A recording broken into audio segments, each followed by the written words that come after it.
किसान भाइयों सुप्रभात। मैं नुपुर जारोली जैन आप सभी दर्शकों का आपके मनपसंद अन्नदाता कार्यक्रम में स्वागत करती हूं। उगते सूरज और चलती ठंडी हवा के साथ आज के कार्यक्रम में लेकर आई हूं खेती बाड़ी से जुड़ी हुई नई नई तकनीकी के बारे में जानकारियां। तो चलिए शुरुआत करने से पहले एक नजर डालते हैं खास झलकियों पर। चने की फसल में लगने वाले हानिकारक कीटों की रोकथाम,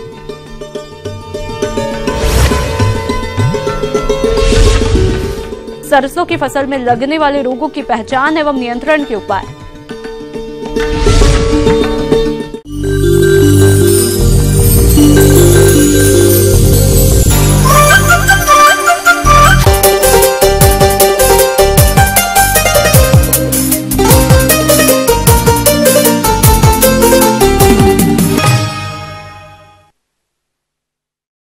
किसान भाइयों, चने की फसल अभी बढ़वार की अवस्था पर है और मौसम में हो रहे बदलाव के कारण अभी चने की इल्ली, कजरा, पिल्लू जैसी कई हानिकारक कीटों का प्रकोप हो रहा है।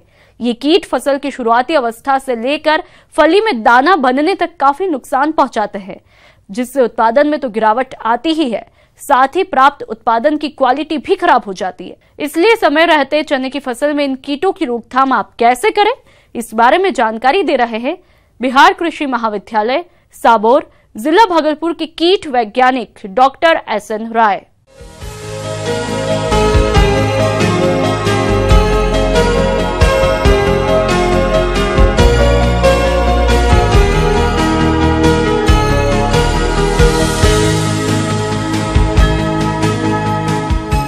हम लोग चना के लगने वाले कीट के संबंधी चर्चा करेंगे। तो हम लोगों को जानना चाहिए कि इसमें कौन कौन कीड़े लगते हैं और उसका निदान क्या है। इसके लिए हम लोगों को पहले ही कजरा कीट का आक्रमण चना पर ज़्यादा होता है। कजरा कीट जो है ये मटमैले धुसले रंग का कीड़ा है। ये ज़मीन में ढेले के नीचे छिपे रहता है। जो ही हमारा अंकुरन स्टार्ट होता है या डिभी निकलना स्टार्ट होती है, उसी समय वो काट कर कीड़ा गिराने लगता है। उस समय हम लोग परेशान हो जाते हैं। इसके बचाव के लिए हम लोगों को कम लागत में कम खर्च में बीज उपचार करना चाहिए। इसके लिए क्लोरोपाइरीफॉस 6 से 7 ml प्रति किलो बीज के अनुसार हम लोगों को बीज उपचार कर लेना चाहिए। यदि इसमें दवा मिलाते हैं, यदि पानी की आवश्यकता हो तो पानी भी थोड़ा मिलाकर एक तरह का कोटिंग हो जाना चाहिए। कोटिंग कर उसको छाया में 4 से 5 घंटे तक हम लोगों को छाया में सुखा देना चाहिए, जिससे कि चना जो है उसको दवा को सोख कर ले। तभी आप लगाएंगे तो चना कजरा कीट का आक्रमण से बचा जा सकता है। अगर नहीं कर पाए हैं और पौधे को चना को लगा दिए हैं, तब हम उस समय जो है हम लोगों को क्लोरोपाइरीफॉस 3 ml प्रति लीटर के हिसाब से घोल बनाकर चना के जड़ के पास छिड़काव करेंगे। उससे हमारा जो है कजरा कीट का आक्रमण नहीं के बराबर होगा। दूसरा कीट आता है हम लोगों को पॉड बोरर। पॉड बोरर जो है भयानक कीट है। यह छीमी को खाकर बर्बाद कर देता है। यह एक दिन में 50 फली को नुकसान पहुंचाता है। ये करीब 20 से 25 दिनों तक एक लार्वा जो है फीड करता है। ये कीट जो है हरे रंग का मुलायम कीट होता है। पहले जो है ये पत्तियों को खाकर गुजारा करता है। जो ही हमारा फूल या फल आने लगता है, उस पर आक्रमण करना शुरू कर देता है। इसीलिए जो है यदि हम लोगों को आक्रमण शुरू हो गया, दिखाई पड़ने लगा फोलिएज पर ही, यदि बढ़वार की अवस्था पर छिनगी पर खाने वाला दिखाई पड़ने लगा, उस समय जो है हम लोग परेशान हो जाते। किसान भाइयों, चने की फसल को नुकसान पहुंचाने वाले कीटों में फली छेदक कीट चने की फलियों में छेद कर दाने को खाकर भारी नुकसान पहुंचाता है, जिसके कारण किसानों को चने की फसल से बहुत कम उपज मिल पाती है। तो किसान भाई समय रहते इस कीट का समेकित नियंत्रण किस प्रकार से करें, इसके बारे में जानते हैं। इसके लिए हम लोगों को उपचार करना चाहिए कि जहाँ तहाँ पर्चर, बर्ड पर्चर होता है। बर्ड पर्चर उसे कहते हैं कि एक जो है खम्मी गाड़ दीजिए, उस पर चिड़िया बैठेगी और पॉड बोरर के शिशु को जो है चुंग चुंग कर खाते जाएगी। इस तरह से जो है हम लोग को बायोलॉजिकल कंट्रोल भी कर सकते हैं। यदि आप बर्ड पर्चर का इस्तेमाल नहीं करना चाहिए, यदि आप बर्ड पर्चर का इस्तेमाल नहीं कर पा रहे हो, तब हम लोगों को इस्तेमाल करना चाहिए फेरोमोन ट्रैप। फेरोमोन ट्रैप जो है ये भी इंडिकेट करता है कि आपके पौधे में कितना कीड़े का आक्रमण होने वाला है। 10 ट्रैप प्रति हेक्टेयर के हिसाब से हम लोगों को खेत में लगा देना चाहिए। यदि 5 ट्रैप प्रतिदिन दिखाई पड़े या उसमें एडल्ट आवे, तब हम लोगों को समझना चाहिए कि इसमें कीड़े का आक्रमण ज़्यादा होने वाला है। उस समय हम लोगों को दवा का इस्तेमाल भी कर सकते हैं, या आप रेगुलर आप फेरोमोन ट्रैप को बदल कर लगा रहे हो तो उससे भी हमारा पौधे को क्षतिग्रस्त से बचाया जा सकता है। यदि कीड़ों का आक्रमण ज़्यादा हो रहा है, तब हम लोगों को बायोलॉजिकल कंट्रोल पाना चाहिए। उसके लिए NPV न्यूक्लियर पॉलीहाइड्रोसिस वायरस, यह जो है परजीवी नाशी है जो रोग फैलाता है। उसके 250 एली प्रति हेक्टेयर के हिसाब से आप छिड़काव करते हैं तो उसके शिशु पर, पॉट बोरर के शिशु पर वो लार्वा को रोग फैलाता है, और फैला कर देखते हैं कि उसका मुंह नीचे और पैर ऊपर हो जाता है। इस तरह से हम लोग 250 लार्वी को कलेक्ट कर पुनः हम लोग उसको मिलाकर मिक्स बनाकर उसको छिड़काव करेंगे तो उससे भी हमारा पॉट बोरर का आक्रमण को रोका जा सकता है। यदि ये नहीं कर पा रहे हो, तब हम लोगों को रासायनिक दवा का इस्तेमाल करना चाहिए। उसके लिए प्रोफेनोफॉस 2 लीटर प्रति हेक्टेयर या 2 ml प्रति लीटर के हिसाब से आप 2 बार छिड़काव करें। एक 10% फूल आने पर, दूसरा का 75 से 80% फल आने पर। ये 2 बार आप छिड़काव करेंगे तो इससे जो है हमारा पॉट बोरर का आक्रमण कम किया जा सकता है। यदि प्रोफेनोफॉस का दवा नहीं मिल रहा है, तब उसके लिए हम लोगों को दूसरा दवा जो है एक नुभान दवा आती है, 1 लीटर प्रति हेक्टेयर के हिसाब से या 1 ml 1 लीटर के हिसाब से आप छिड़काव करेंगे तो उससे हम पॉट बोरर से आक्रमण से हम बचा जा सकते हैं। उसमें हमारा उपज की बढ़ोतरी हो सकती है। ये थी कुछ उपयोगी जानकारियां। अब लेते हैं एक छोटा सा ब्रेक, जल्द लौटेंगे और भी कार्यक्रम में आगे है महत्वपूर्ण जानकारियां। बने रहिए हमारे साथ। ब्रेक के बाद आप सभी दर्शकों का स्वागत है। चलिए अब रुख करते हैं अगली कड़ी की तरफ।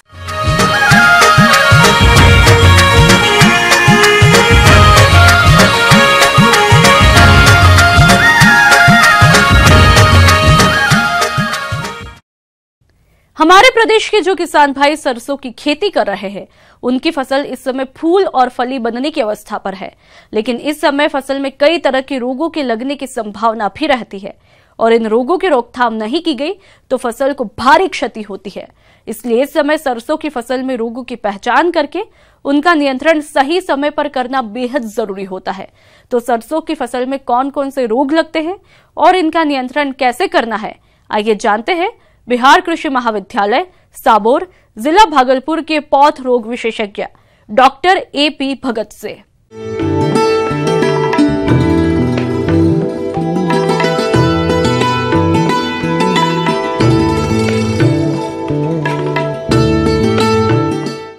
किसान भाइयों, आप जान रहे हैं कि हमारा ये समय जो है रबी का है।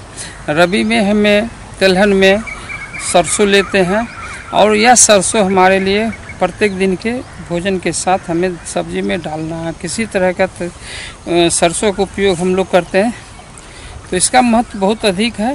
हमारे किसान भाइयों इससे उगाकर, हमारे फसल उगाकर अधिक पैदावार कर हमारे आर्थिक दृष्टि से वो समृद्ध हो जाते हैं। हानिकारक ही तत्व हैं, जैसे कि आप जानते हैं कीड़े मकोड़े हैं, रोग व्याधि हैं। तो हम आपको इसमें लगने वाले रोग के बारे में बता रहे हैं कि कौन सा मुख्य रोग यहाँ लगता है। किसान भाइयों, सरसों की फसल में अल्टरनेरिया अंगमारी रोग का प्रकोप अधिक होता है। ये एक बीज जनित रोग है, तो इसलिए बुआई से पहले आप बीजों का उपचार जरूर कर लें। तो आइए जानते हैं इस रोग के लक्षण एवं उसकी पहचान के बारे में। आप वो फसल में देखेंगे कि जब पत्ती छोटी पत्ती जो हमारे 10-5 ऊपर आ गई है डंठल पर, तो नीचे से देखते हैं कुछ पत्ती हमारे आक्रांत हैं। तो शुरू में छोटे छोटे धब्बे बिंदु जैसा छोटा छोटा भूरा रंग का धब्बा होता है।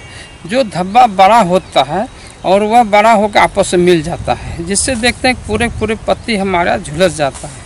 यह जो लक्षण है रोग का, यह एक फफूंदनाश है रोग है जो अल्टरनेरिया कारण होता है।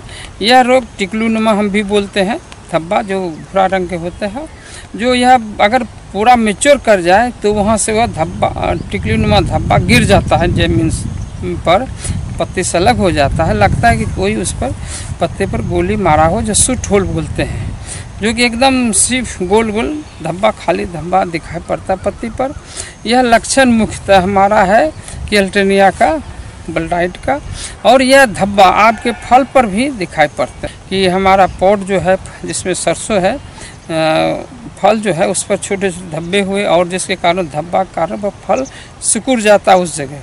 तो हमारा यह रोग जो है, हमारे रोग बीज तक पहुंच जाता है, और जब फल पर लगता है तो वहाँ भी हानि करता है। पत्ती पर अगर लगता है तो हमारा फोटोसिंथेसिस जो होना था फसल में, जो प्रकाश संश्लेषण क्रिया होता है वो कम हो जाता है, पौधे में वृद्धि कम होता है, पत्तों की संख्या कम रहता है। तो इस तरह से हमारे सभी तरह के इसमें हानिकारक आ जाते हैं लक्षण। किसान भाइयों, अभी आपने जाना इस रोग के लक्षण एवं इसकी पहचान के बारे में, और आइए अब जानते हैं इस रोग की रोकथाम के बारे में। तो आप इसकी रोकथाम किस तरह से करें, आइए जानते हैं। तो किसान भाई, ये हमारा जो झुलसा है, तो उस झुलसा का हम लोग एक निदान करते हैं, कैसे बचाव करें। तो किसान भाई, जब भी आपके पौधे 1 से 1.5 फीट का हो जाए, जब पौधे में थोड़ा थोड़ा छोटा धब्बा दिखाई पड़े, आप मैनकोजेब दवाई का और या रिडोमिल कोई एक दवाई लेंगे, एक फफूंदनाशक लेंगे। तो छिड़काव जो करते हैं उसका घोल बनाते हैं पानी में, तो किस मात्रा में है 2 से 2.5 ग्राम आप दवाई लें, फफूंदनाशक लें और 1 लीटर पानी में घोलें और दवा का छिड़काव करें, जिसका उपयोग हम आपको फसल के ऊपर छिड़काव रूप में करने के लिए कहेंगे। और यह छिड़काव आपके दोपहर के समय होगा। एक और इसमें मुख्यतः जो रोग मिलता है हम देखते हैं, वह रोग है उजला कीट। उजला रंग के धब्बा फफोला होता है, पत्ती के ऊपर निचली सतह पर उजले उजले रंग के धब्बे दिखाई पड़ेंगे। फफूले मतलब जैसे पकने पर जो हमारा चमड़ी फूल जाता है, उठ जाता है, फफूला हो जाता है, उसी तरह उभरा हुआ रहता है। तो यह जो फफूंद है हमारा, यह फफूंद जहाँ घना आप पौधे लगा दिए, जहाँ ह्यूमिडिटी ज़्यादा हो जाएगा, मतलब जलवाष्प ज़्यादा मात्रा हो जाए, वहाँ यह रोग ज़्यादा देखने को मिलता है। दूसरा है कि यही फफूंद जो दूसरे जो है दूसरे रूप में भी देखते हैं, एक फफूंद होता है डाउनी मिल्ड्यू करके, जिसमें जब फल आता है, जब पौधे लगाए फल आएगा ही, तो फल देखते हैं टेढ़ा मेढ़ा हो जाता है और थोड़ा सा वह मंसल हो जाता है। उसमें जहाँ फल आना चाहिए, वहाँ फूल फल होना चाहिए, वहाँ हमारा खाली तना मोटा हो जाता है, फल फूल नहीं रहता है, एक आध गो फल आता है। तो इन सभी रोगों में हम लोग एक दवाई जो बताए पहले कि मैनकोजेब हो या कार्बेंडाजिम हो या रिडोमिल MZ हो या कोई फफूंदनाशक और है जो कि आप उपयोग कर सकते हैं। तो आप 1 से 2 ग्राम मिक्सर वाली या कार्बेंडाजिम हो तो आप 1 ग्राम 1 लीटर पानी में घोलकर छिड़काव करेंगे तो हमारे फसल को फ़ायदा होगा। जो हमारे फल चूसते हैं उससे हमको 2 फायदा होता है, एक कीट भी मर जाता है, चूसने वाला कीड़े, और हमारे रोगों से बचाता भी है। आगे और भी है कुछ रोचक जानकारियां, पर यहाँ पर रुकेंगे एक और ब्रेक के लिए। जल्द हाजिर होते हैं। ब्रेक के बाद एक बार फिर से आप सभी दर्शकों का अन्नदाता कार्यक्रम में स्वागत है। बढ़ते हैं अगली प्रस्तुति की तरफ।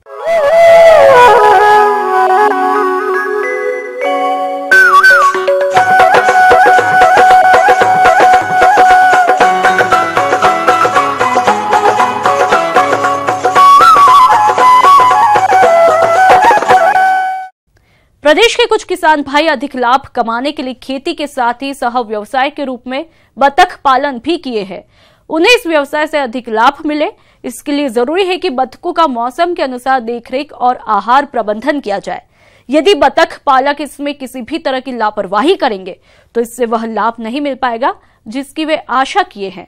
तो बतख पालक जाड़े के मौसम में बतखों की देखरेख और प्रबंधन किस प्रकार से करें, इस बारे में जानते हैं डॉक्टर RK गुप्ता से।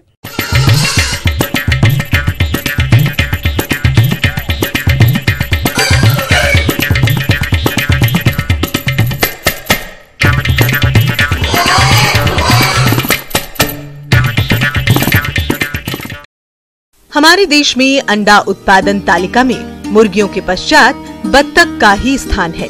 बत्तख लंबी अवधि तक अंडे देती है। आधुनिक समय में प्रतीत होता है कि बत्तख पालन मुर्गी पालन के समान लोकप्रिय हो सकता है और इस दिशा में निरंतर प्रयास भी किया जा रहा है। अनेक विकसित तथा विकासशील देशों में अंडा एवं मांस उत्पादन क्षेत्र में बत्तख पालन का योगदान महत्वपूर्ण है। मुर्गी के अंडे की तुलना में बत्तख के अंडे का वजन 15 से 20 ग्राम अधिक होता है और प्रोटीन की मात्रा भी अधिक होती है। बत्तखों की रोग प्रतिरोधक शक्ति मुर्गी की अपेक्षा अधिक होती है। क्योंकि बत्तख जो है पानी का एक जीव है, पानी में तैरता है, पानी के पास रहता है, वाटर लविंग है, इसलिए इनको पानी की आवश्यकता पड़ती है। ठंडी हो, गर्मी हो, बरसात में, तीनों भी सीजन में ये लोग पानी में रहते हैं। जो बड़े रहते हैं, छोटे जो बच्चे रहते हैं जैसे चिक्स हैं, डकलिंग्स हैं, उनको पानी से दूर रखते हैं अपन। जैसे मुर्गियों के चूजों को रखते हैं उसी प्रकार से बत्तख के चूजों को भी, डकलिंग्स को भी हम लोग लाइट के नीचे रखते हैं, जिससे उनको अच्छा तापमान मिलता। 37 डिग्री तापमान चाहिए होता है, उस तापमान में इनको रखते हैं और उस तापमान में इनकी ब्रूडिंग करते हैं। अब ब्रूडिंग होके जब बच्चे ये बड़े हो जाते हैं, इनके पंख डेवलप हो जाते हैं और ये ऐसी स्थिति में आ जाते हैं कि पानी में ये आराम से तैर सकते हैं। उस समय हम लोग इनको पानी में छोड़ते हैं। तो ठंडी के लिए जैसे मैंने आपको बताया कि जो हीटर लगाते हैं, लाइट की व्यवस्था करते हैं, वो ठंडी के दिनों में काफ़ी इंटेंस होती है, काफ़ी ध्यान रखना पड़ता है। ठंडी हवा अंदर यदि आ रही है तो खिड़कियों में, दरवाज़ों में अपन पर्दे लगाते हैं जिससे ठंडी हवा अंदर प्रवेश न करे, फ्रेश हवा जाए, लेकिन इतनी मात्रा में जाए कि इनको ठंडक न लगे। और तापमान को लगातार रूम जो थर्मामीटर है उससे हम लोग मॉनिटर करते हैं कि यदि तापमान यदि ज़्यादा होता है तो उसको अपन थोड़ा सा खिड़की दरवाजे खोल देते हैं और यदि ठंडक होती तो उसको पैक करते हैं फ्रेश हवा आते हुए और इनको ठंडी नहीं लगे। इस प्रकार से तापमान को हम लोग मैनेजमेंट करते हैं। जैसे 4 से 5 स्क्वायर फीट ज़मीन चाहिए होता है, मतलब वाटर एरिया चाहिए होता है इनको तैरने के लिए, घूमने फिरने के लिए, एक बत्तख के लिए।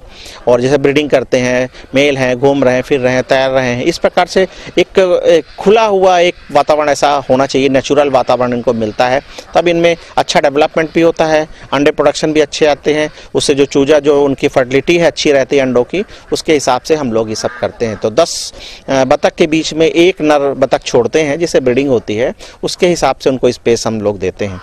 तो आहार तो जैसे हमने मुर्गियों में आपने देखा ही है, मुर्गियों में अपन सूखा आहार देते हैं, बत्तख को गीला आहार देते हैं। इनके गले में फंसता है, सूखा रहता है, इसे वजह से चोकिंग होती है, इसकी वजह से हम लोग इनको गीला करके फीड देते हैं, जैसे मतलब आराम से इसको खाते हैं। और जो दाने की जो संरचना है, दाने का जो घटक है वो वही रहता मुर्गियों वाला ही। और इसमें जो खली वगैरह रहती है फ्रेश रहे, क्योंकि इसमें फंगस का, जो एफ्लाटॉक्सिकोसिस का जो प्रॉब्लम बहुत ज़्यादा आता है, वो सब समस्या जो ना आए, ये सब पूरा मैनेजमेंट करके हम लोग चलते हैं। बत्तख बहुत अच्छी पक्षी है, इसमें बीमारियों की संख्या बहुत कम होती है, बहुत ज़्यादा बीमार नहीं होती हैं। लीवर स्ट्रांग रहना चाहिए, क्योंकि लीवर में ही प्रॉब्लम आती है इनकी, तो लीवर टॉनिक इनको लगातार हम लोग बीच बीच में बंद करके देते रहते हैं लगातार, और कैल्शियम वगैरह देते हैं, जिससे अंडे चूँकि अंडे के साइज़ भी बहुत बड़ी होती है इनकी, 80 से 100 ग्राम, 120 ग्राम तक के अंडे होते हैं इसमें बत्तख में। तो उस प्रकार से उतना कैल्शियम शरीर से निकलता है, उसके लिए आवश्यक है कि हमें अलग से कैल्शियम उनको मिलना चाहिए। तो फीड में तो कैल्शियम रहता ही है, साथ में ओरल हम लोग पानी में भी देते हैं फीड के अलावा। रही बात बीमारी की, तो डक कॉलरा एक बीमारी होती है। डक कॉलरा से मतलब दस्त होता है इनको, और दस्त की वजह से बहुत सारी नुकसान होता है। हम लोग वैसे रूटीन में डक कॉलरा का वैक्सीनेशन नहीं करते हैं, लेकिन डक कॉलरा यदि कहीं कोई आसपास के एरिया में कुछ इस टाइप की स्थिति बनती है, पता लगता है, तो फिर हम लोग ऐसी स्थिति में वैक्सीनेशन करते हैं। प्रत्येक माह बत्तखों का स्वास्थ्य संबंधी परीक्षण करना चाहिए। बत्तख की आवाज में परिवर्तन, सुस्त चाल, कम मात्रा में भोजन ग्रहण करना, नाक व आँख से लगातार पानी का बहना इत्यादि लक्षण पाए जाने पर बीमार बत्तख को तालाब में नहीं जाने देना चाहिए और तुरंत पशु चिकित्सक से सलाह लेकर उपचार करवाना चाहिए। मतलब गरीब हमारे किसान भाई जो गांव में रहते हैं, छोटे मोटे डबरे हैं, तालाब हैं, वहां पर आराम से पल जाती है, इससे मोर्टेलिटी भी कम होती है और इसमें ज़्यादा रख रखाव देखभाल की भी आवश्यकता नहीं पड़ती है, ज़्यादा बीमार नहीं होते, ज़्यादा मरते नहीं हैं, ऐसी स्थिति होती है। और ऐसी स्थिति में हमारे किसान भाई ज़्यादा से ज़्यादा यदि बत्तख को पालें तो बहुत लाभ कमा सकते हैं।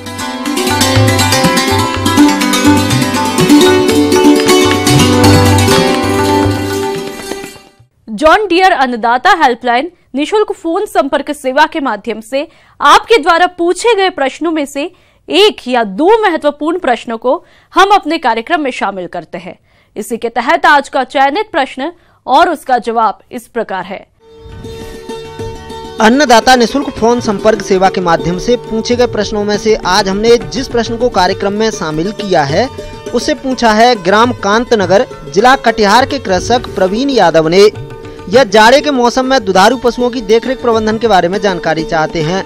तो प्रवीण यादव जी, आपकी जानकारी हेतु प्रस्तुत है कार्यक्रम का यह अंश। जाड़े के दिनों में पशुओं की देखभाल बहुत ही आवश्यक हो जाती है किसान बंधुओं। जब हम जाड़े का सीजन आता है तो आप अपने पशुओं को जब बहुत ज़्यादा तापमान गिरा हुआ हो तो उसको शेड के बाहर बिल्कुल अचानक न निकालें। इसमें सबसे मुख्य बातें होती हैं पशु का घर को हमेशा आप ठंड के मौसम में जब शीतलहर चल रही हो, जाड़े का प्रकोप बढ़ रहा हो, तो आप उस घर को ऊपर कोई न कोई तिरपाल या फिर कोई जूट की बोरी लगा दें, जिससे कि ठंडी हवा पशुओं के घर में सीधे रूप से न पहुंच पाए। नहीं तो पशुओं को निमोनिया और खास करके जो हमारी नवजात बछड़े होते हैं उनमें निमोनिया का प्रकोप अत्यधिक देखने को मिलता है। तो आप ये ध्यान रखें कि पशु को सीधे ठंडी हवा पशुओं को उसके घर में न जाए। पशुओं का संतुलित आहार प्रबंधन। ठंड के मौसम में पशुओं के संतुलित आहार का समुचित प्रबंधन करना चाहिए, क्योंकि पशुओं को संतुलित आहार नहीं मिलने पर पशु कमजोर हो जाते हैं और उन्हें ठंड लगने की संभावना बढ़ जाती है। इसलिए दुधारू पशुओं को प्रोटीन युक्त संतुलित आहार देना चाहिए। तो इसमें हमें खाने पीने पर बहुत विशेष ध्यान देने की आवश्यकता है। आप ठंड के मौसम में दाने का जो आप खाना बनाते हैं उसका लगभग 40% आप अनाज से लें। 32% जो ऑयल केक होता है, जो हमारा तेल से या सरसों की खल्ली हो, कॉटन सीड की खल्ली हो, तीसी की खल्ली हो, इसके रूप से लें। 25% भाग आप चोकर के रूप में लें, 2% खनिज मिश्रण का लें और 1% नमक का इस्तेमाल करें। ये ध्यान रखें कि पानी एक बहुत महत्वपूर्ण फैक्टर है पशुओं के लिए। सबसे दिन में 4 बार कम से कम पशुओं को फ्रेश पानी जो एकदम ताज़ा नल से या फिर आप ताज़ा ट्यूबवेल से निकाल कर दें। और बेहतर होता है कि थोड़ा गुनगुना पानी आप अपने पशुओं को देंगे तो ठंड में आपको पशुओं को देख रेख में आपको बहुत लाभ मिलेगा।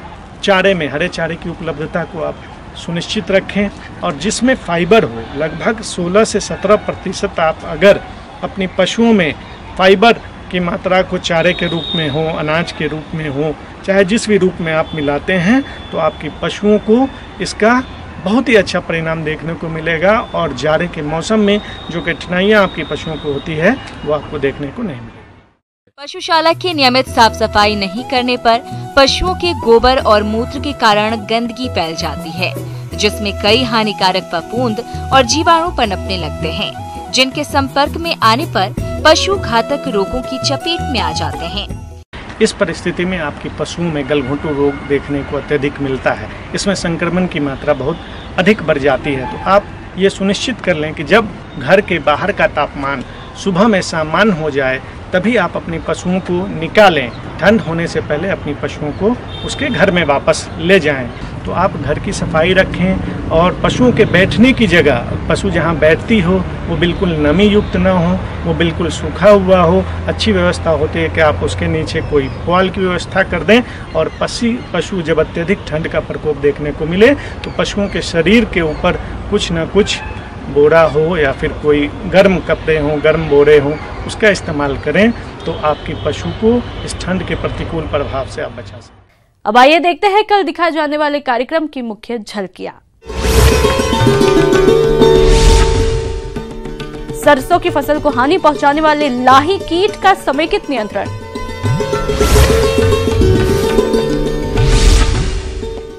जाड़े के मौसम में मछली तालाब का उचित प्रबंधन। हम ये उम्मीद करते हैं कि आज का कार्यक्रम आप सभी दर्शकों के लिए उपयोगी रहा होगा। किसान भाइयों, अन्नदाता आपकी सेवा के लिए संकल्परत है। कृषि संबंधित समस्या और सुझावों के लिए आप हमें इस पते पर भी संपर्क कर सकते हैं। प्रोड्यूसर अन्नदाता, ETV Bihar, Jharkhand, Ramoji film city, Hyderabad. 501512। साथ ही आप हमें ईमेल भी कर सकते हैं। हमारा ईमेल है p18annadatabihar@nw18.com। इसके अतिरिक्त आप हमें जॉन डियर निःशुल्क हेल्पलाइन नंबर 180041921555 पर सोमवार से शनिवार सुबह 10 से शाम 4 बजे के बीच में संपर्क कर सकते हैं। फिलहाल अन्नदाता की पूरी टीम को इजाजत दीजिए। कल फिर इसी समय आपसे मुलाकात होगी कृषि संबंधित कुछ और महत्वपूर्ण जानकारियों के साथ। नमस्कार।